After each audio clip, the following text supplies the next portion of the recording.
Hello, this is week 4 of me working in AstraZeneca. Today is day 21. Wow, that's so fast. So today's Monday, and I didn't do much because I basically did a lot of my stuff on Friday already. And since I had to replace some of the extra hours I worked last week, so I just took more breaks. And I actually went to the gym 3 times today. So I hope I'll be fine. It's almost the hottest day of the year. So yeah, gotta quickly walk out of this sun. See you tomorrow. Bye-bye.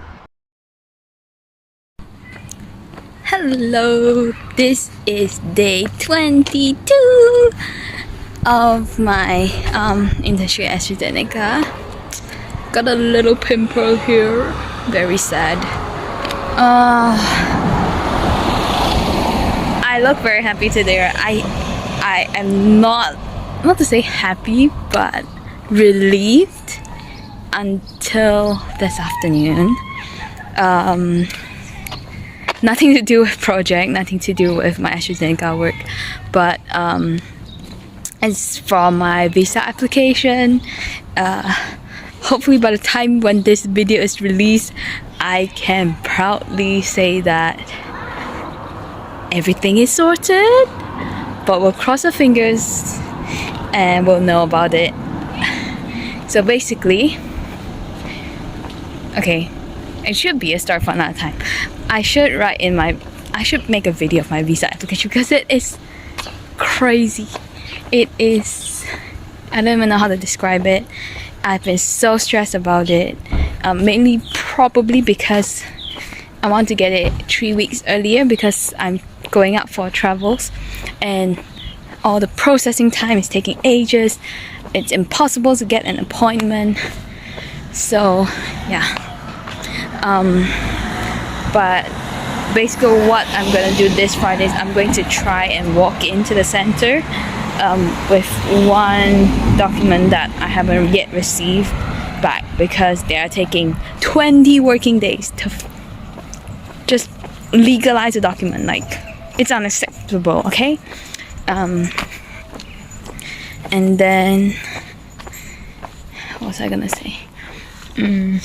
Yeah, thankfully my supervisor and my manager were very flexible. They cooperated and allowed me to take off of Friday, and even let me work extra hours during the week to make up for the time. And I also had some extra hours that I worked last week, which I technically took a break yesterday, but they don't know about it, okay?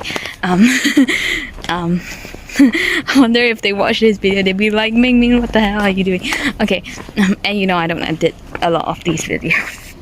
I don't know if I should. Okay, so this Friday I'm going down. My supervisor even helped me reschedule almost all. Okay, we have one team meeting and she rescheduled it to Thursday for me, and my manager was supposed, well, normally it's a catch-up meeting, so it's not really that important, but he also cancelled that.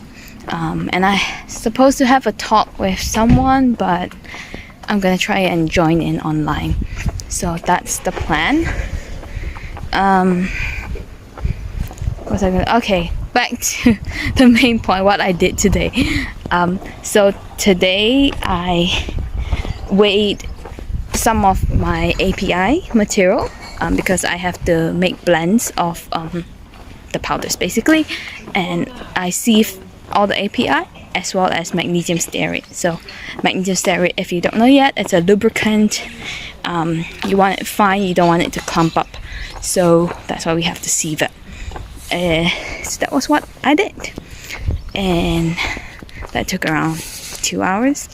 After that so that's all I did for my project. So during lunch we were supposed to have a tour of the campus, but because it's so hot today that they cancelled it. doesn't feel hot, does it? It's just cloudy. It is hot, but not as hot as yesterday when the sun's shining. Okay, I'm so off topic. Anyhow, they provided us with lunch, and oh my god, it was so fabulous. I'm going to insert a photo of it here.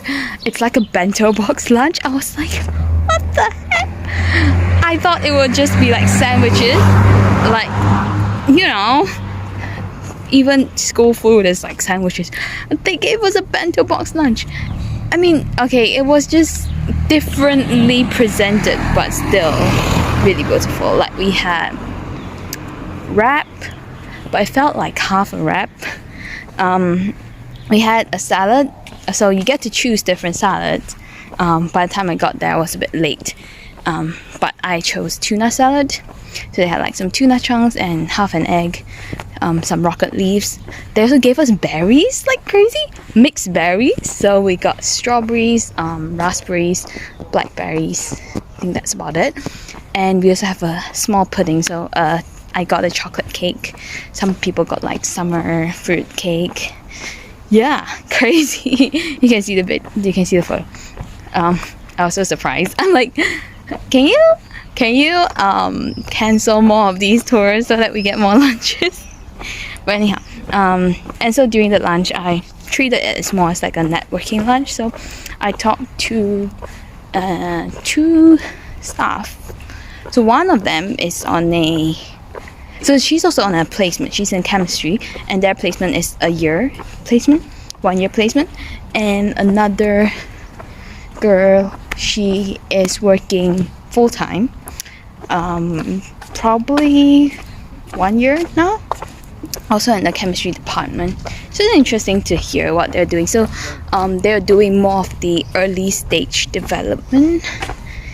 One is on early stage, one is on late stage. So you hear like from their stories that, you know, some of the API, or because they're mostly dealing with API, not so much formulations, that they're looking on, some of them when it doesn't work out, you just put 2 years of work to waste. And I think that is basically the amount of money, the cost that companies, pharmaceutical companies like AstraZeneca bear a lot. And after the lunch, I was invited by another intern.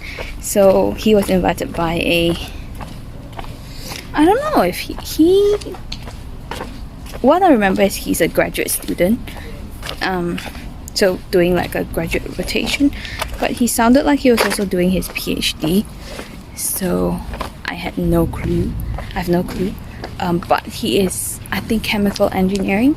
So he was talking to us through this new equipment that they got, and it was actually a prototype of an actual manufacturing equipment. It was huge, okay, not huge, but like you need to fit. The whole thing when it's set up is probably my size, and if you go to the manufacturing plants, it's like 2 stories high, according to him. So, so yeah, it's a 1-to-1 prototype. So, it was huge, and then so he was just showing us like what are the process parameters that they have to test it all, and it's so important to do the test now rather than when they were using the API, because each API, like per kilogram, can cost 10,000 pounds. So if the so the machine is like it's for a continuous direct compression, for you to make tablets continuously instead of by batch. So it has a very high initial cost. The equipment itself, if I'm not mistaken, how much they say it was? Probably 100,000, 2 million. Can't remember. But they got the prototype for like 2,000 pounds, so that they can test out the parts and everything. If you get the actual thing, it needs to be like GMP certified, etc. So that costs a lot more money.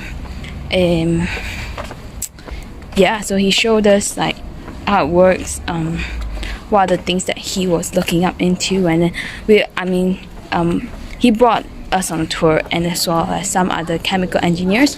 So they were also asking questions, and from there, you really learn about like how much effort and work is put into developing like just a medicine, like and improving the manufacturing process so that you save up on costs, and instead of save up on costs, you can keep the price low even after your patent period has ended, so that there's still a market advantage.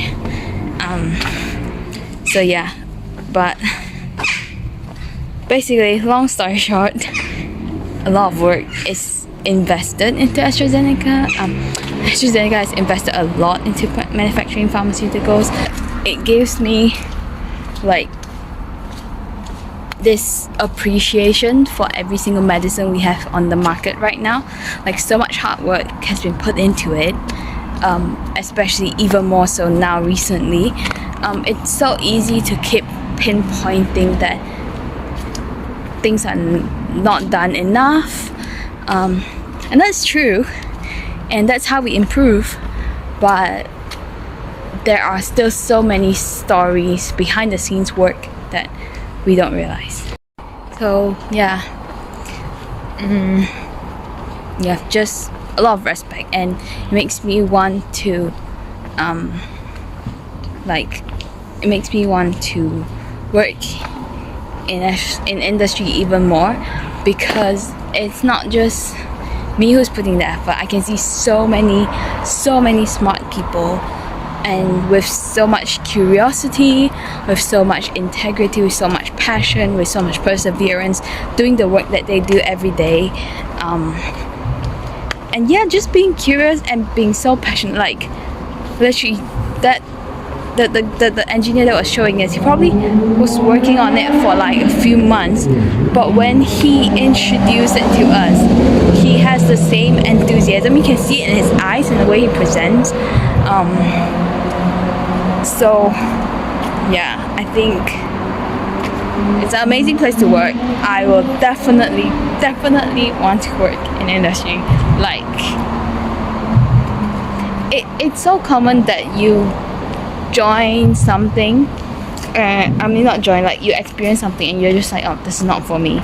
But it's so rare to find something that is for you, and for me to experience this, I am so happy.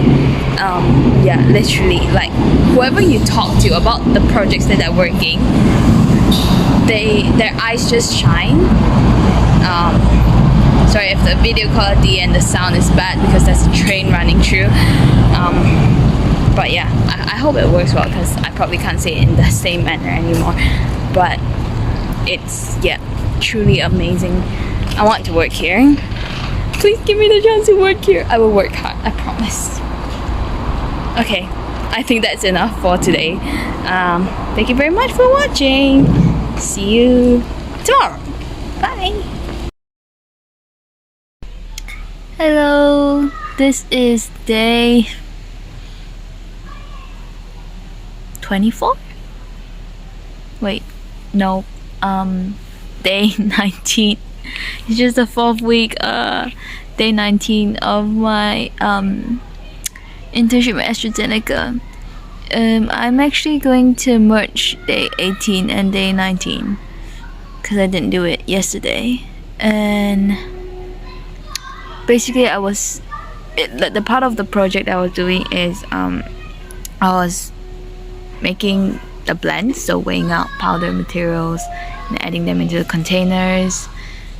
Yeah, so that's the sort of time-consuming, repetitive part, but also quite relaxing in some ways, because I'm really stressed out for my visa application, so that put my mind off things. And oh yeah, and yet actually, okay, so this was on day 18 stuff. Yesterday when I was in the office, so I had a bit of free time in the morning, so I did a bit of my own stuff, and then I reached out to one of the chemical engineers, just to ask them like what they're doing, you know. And so yeah, she showed me, but it was a lot of like like using the data that other chemical engineers or engineers in different either operations or different companies, the data that they have collected as well as their operation method, to transcript them into an Excel file so that you can have a clear view of all the data at once. And if there's like something different in the outcome, you find what are the difference in the processing measures and see like what would affect. So what are the things that you need to have a very strict range, what are the things that it can be a bit more lenient, etc, etc. So they carry out different experiments, and that's how they determine it for different parameters. And yeah, I was like watching and then I asked her like, is there anything I can do? And so she was like, oh yeah, actually, if you're free and you want something to do, it's not the most interesting task, but it is to help her basically transcript the data. So people send them like PDFs and they kind of like copy paste, so they have to transfer it into Excel themselves. So yeah, that's basically what I did, just helped her. So today I messaged her at the end of the day yesterday that I might be free today, do you want to just show me what I can help? And yeah, that's what she did. So I kind of helped her a little bit when I had free time today in between my labs. So I had 2 lab sessions today, quite productive, with almost finished one batch of samples. I know I have to continue next week. Hopefully we'll be able to finish it as well as make our capsules on time. Tomorrow I'll be off, so that's the end of the week. That's the end of this week's video. I might make a video tomorrow because I actually have a talk, like just an online talk with one of the he has been promoted to associate principal scientist. So he has worked more than 10 plus years in AstraZeneca, being in a single role, being a specialist in a certain area, in parenteral specifically. So it'll be interesting to hear his ideas, his thoughts. Also, if you look at the background, I'm back in London, yay! Okay, I don't know how you would identify it, but yeah. Okay, I might have a video tomorrow, so if I do, see you tomorrow. If I don't, then thank you for watching Ming Daily. I'll see you next time. Bye.